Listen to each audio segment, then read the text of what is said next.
अस्सलाम वालेकुम everyone, welcome back to my YouTube channel digital कश्माइल। आई होप एंड प्रे कि आप सब लोग जहाँ कहीं भी होंगे मदद से अपनी लाइफ गुजार रहे होंगे। आज हम पढ़ेंगे कोर्स कोड PS5402 का lesson 7 and the lesson is control in independent group designs.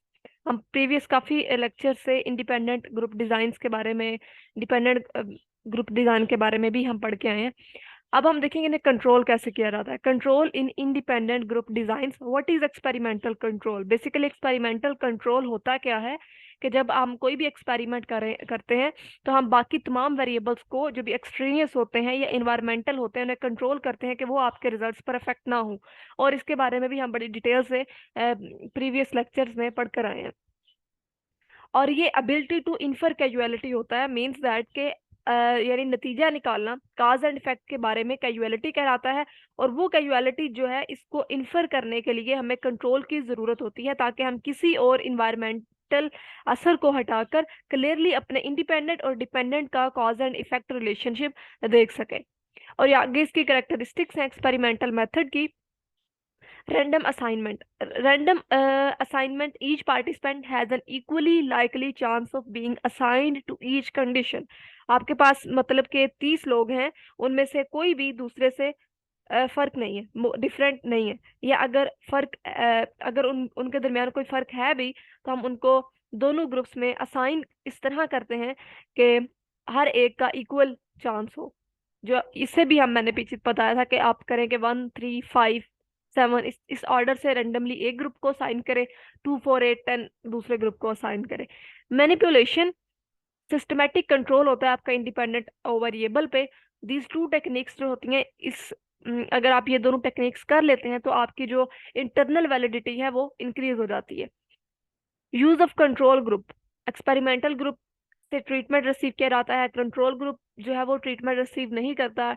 Difference होता है इंडिपेंडेंट मेजर करते हुए जब आप इसे असाइन करते हैं डिफरेंशियल ट्रीटमेंट्स में। इक्विवेलेंट ग्रुप में between subject design must deal with differences among people. और ये डिक्रीज कर देता है किसी भी एफिशिएंसी को। एक्सपेरिमेंटर जो होते हैं वो कोशिश करते हैं कि मिनिमाइज करें जो भी कंट्रोल और एक्सपेरिमेंटल ग्रुप का डिफरेंस है। Suppose 5 best memorized deliberately placed in the one repetition group, or the 5 worst in the 5 repetition group. Probably no difference in results. मतलब अगर आप किसी जिसकी मेमोरी बहुत अच्छी है, जिन स्टूडेंट्स की, उन्हें ही आप 5 टाइम वाला रेपिटेशन वाला लेवल दे देते हैं, placed in the one repetition group, the 5 worst in the 5, अब उसमें आपको कोई डिफरेंस नहीं दिखेगा उनके रिजल्ट्स में। ठीक है। रैंडमाइजेशन में क्या होगा कि जो पर्सन पार्टिसिपेट करता है एक्सपेरिमेंट में उसका इक्वल चांस होता है कि वो साइन किया जाए पर्टिकुलर ग्रुप में। One way to perform two groups by randomization would be draw names out of hat. जैसे मैंने आपको पहले बताया कि किस तरह आप रैंडमाइज किसी भी ग्रुप में लोगों को शामिल करते हैं। और ये डिफरेंट तरीके हो सकते हैं इसके कि आप बॉक्सेस बना लें या फिर आप कंप्यूटर से जनरेट करवा लें, वो आपको इवन एंड ऑड डिजिट्स को सेपरेट करके रैंडमाइज आपको कर देता है, ग्रुपिंग कर देता है। अब अब एक और तरीका है कि किस तरह आप रैंडमाइज्ड ब्लॉक डिजाइन करते हैं और उससे आप ग्रुप्स बना लेते हैं।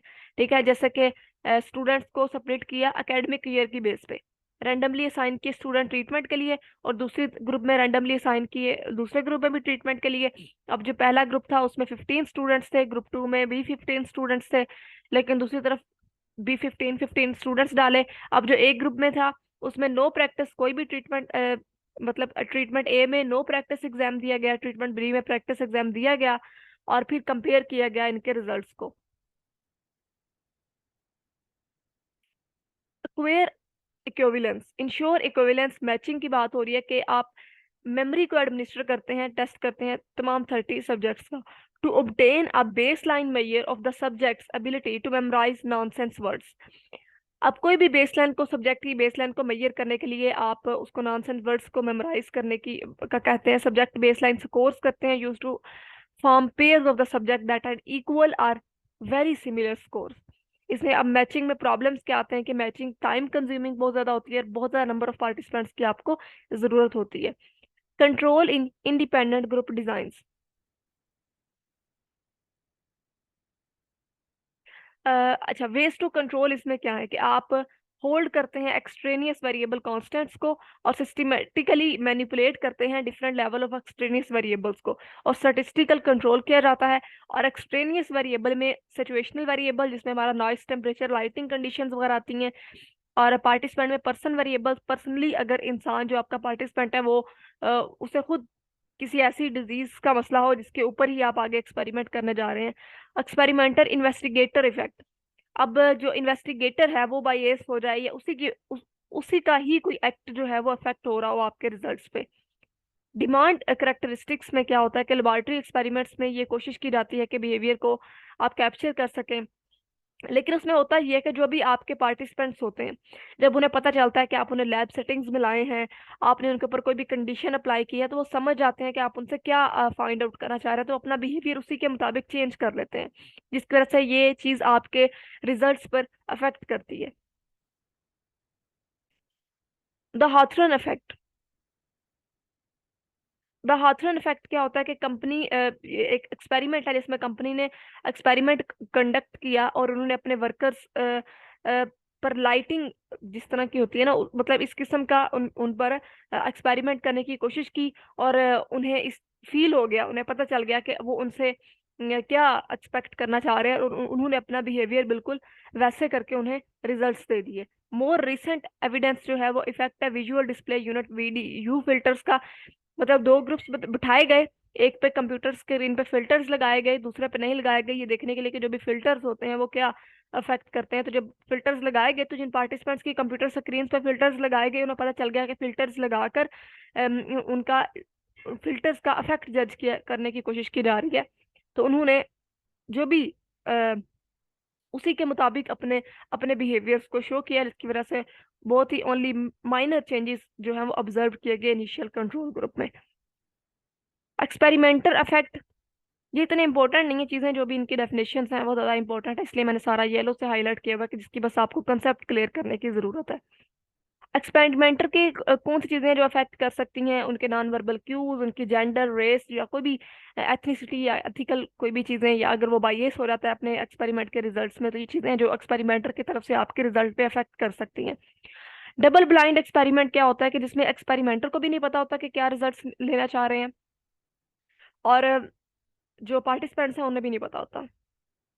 मतलब यहाँ पर एक एक्सपेरिमेंट किया गया कि दो टैंक्स थे जिसमें एक में एयर पोल्यूशन थी, दूसरे में क्लीन पोल्यूशन थी, प्योर पोल्यूशन थी, प्योर एयर थी।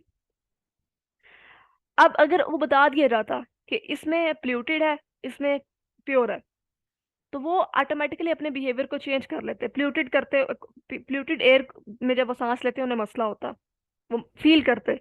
जब उन्हें बताया नहीं गया तब उन्हें बिल्कुल प्योर रिजल्ट्स मिले कि पोल्यूटेड एयर में उनकी जो सांस लेने की जो भी मतलब है उसमें कितना डिफिकल्ट हुआ है उन्हें। और यहाँ पर एक्सपेरिमेंटर को भी नहीं पता था कि किस टैंक में पोल्यूटेड एयर है किस में प्योर एयर है। Dependent group with in subject design procedure, अभी तक हम इंडिपेंडेंट ग्रुप बिटवीन सब्जेक्ट पढ़ते आए थे, यहाँ पर dependent group with in subject, with in subject design. अब विद इन सब्जेक्ट क्यों कहा जाता है इसको, इसलिए कहते हैं बिकॉज एक ही ग्रुप के अंदर इनको जितने भी सब्जेक्ट्स हैं उन्हीं के मुख्तलिफ ट्रीटमेंट के साथ बार बार रिपीट करके पहले या दोबारा आपस में कंपेयर किया जाता है। तो अब दो ग्रुप्स नहीं है, इन्हीं को बार बार किया जा रहा है, मतलब same participants are used in within subjects or dependent group. अब मैंने जैसे एक्सपेरिमेंट हमने किया था, पढ़ा था सॉरी, 30 सब्जेक्ट्स हैं, उनमें 15 को अलग अलग ग्रुप में रखा गया है। तो इसमें आप 13 सब्जेक्ट्स को एक ही ग्रुप में कंपेयर कर लें, एक ही ग्रुप में रख लें, उन्हें ही पहले आप 5 रेपिटेशन उनसे करवाएं, फिर आप उनसे 1 वाली रेपिटेशन करवाएं, और आप उनके रिजल्ट्स को देख लें कि 5 वाली रेपिटेशन में क्या कैसे रिजल्ट्स थे, 1 वाली में कैसे रिजल्ट्स थे, उन रिजल्ट्स को कंपेयर कर लें। अब ये विद इन है। बिटवीन बिटवीन सब्जेक्ट्स में क्या होता है कि दो ग्रुप्स के रिजल्ट्स को आपस में कंपेयर किया जाता है उनके ऊपर डिफरेंट ट्रीटमेंट्स अप्लाई करके। जबकि विद इन सब्जेक्ट में क्या होता है कि एक ही ग्रुप के अंदर, ठीक है, एक ही इंडिविजुअल पे आप कह सकते हैं कि एक्सपेरिमेंट परफॉर्म किया जाता है। एक ही ग्रुप पे, सॉरी, एक इंडिविजुअल पर नहीं, एक ही ग्रुप पे, इंडिविजुअल वाला हम आगे पढ़ेंगे। अब इसमें भी कुछ प्रॉब्लम्स आते हैं when the same participant serve in all condition, जब सेम ही पार्टिसिपेंट्स को तमाम कंडीशन में सर्व किया जाता है, जैसा कि 5 वाली भी सेम से करवाई, 1 वाली भी सेम से करवाई, तो अब इसमें क्या होगा कि उनमें जो आर्डर इफेक्ट हो सकते हैं फटीग वगैरह के, प्रैक्टिसेस के, या effect of the early part of the experiment जो है वो later part of the experiment पे वेरी कर सकता है। तो मतलब अगर आपने उन्हें 5 टाइम पहले रेपिटेशन करवा लिया तो 1 टाइम तो उनके बाद में उनके लिए आसान होगा करना। तो वो उनमें कोई खास उनके रिजल्ट्स में डिफरेंस आप नोट नहीं कर पाएंगे, और ये डिस्ट्रॉय कर देगा डिफरेंसेस को between the two level of independent variables में। और यही इफेक्ट होता है फर्स्ट के, किस तरह फर्स्ट ट्रीटमेंट जो होता है वो किसी भी सेकंड ट्रीटमेंट पे अफेक्ट करके उसे डिफर कर देता है उसके ट्रीटमेंट को। तो यहाँ पे खत्म होता है हमारा लेक्चर 7। इजी सा था, कुछ कॉन्सेप्ट्स थे जो मैंने क्लियर करवाने की कोशिश की है। मिलते हैं आपसे इंशाल्लाह नेक्स्ट लेक्चर में। अपना ख्याल रखिएगा। खुदा हाफिज।